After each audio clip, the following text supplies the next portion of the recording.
I was grabbed, beaten, tased, all while being called a traitor to my country.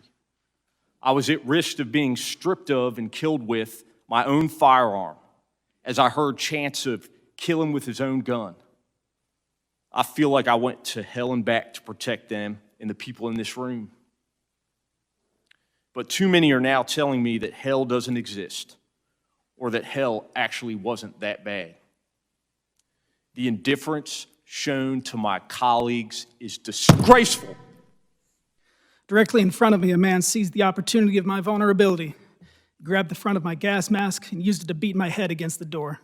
He switched to pulling it off my head, the straps stretching against my skull and straining my neck. He never uttered any words I recognized, but opted instead for guttural screams. I remember him foaming at the mouth. At best, I would collapse and be a liability to my colleagues. At worst, be dragged out into the crowd and lynched. And then you hear former President Trump say, quote, "It was a loving crowd. There was a lot of love in the crowd." How does that make you feel?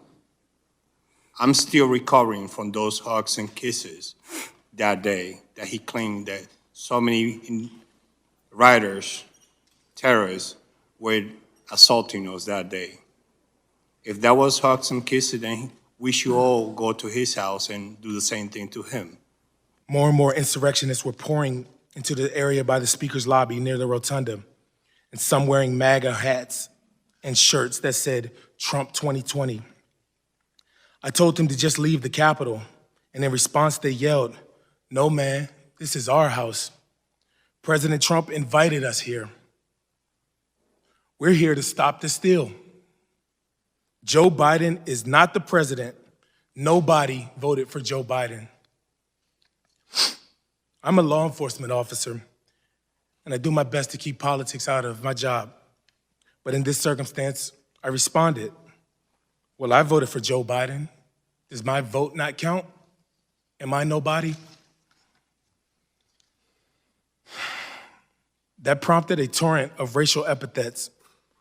One woman in a pink MAGA shirt yelled, "You hear that, guys? This voted for Joe Biden."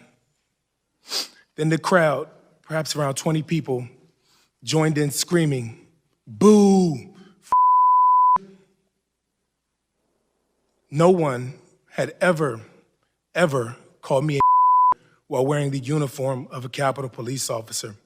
It's clear that you were outnumbered, and yet you just said you got back out there again.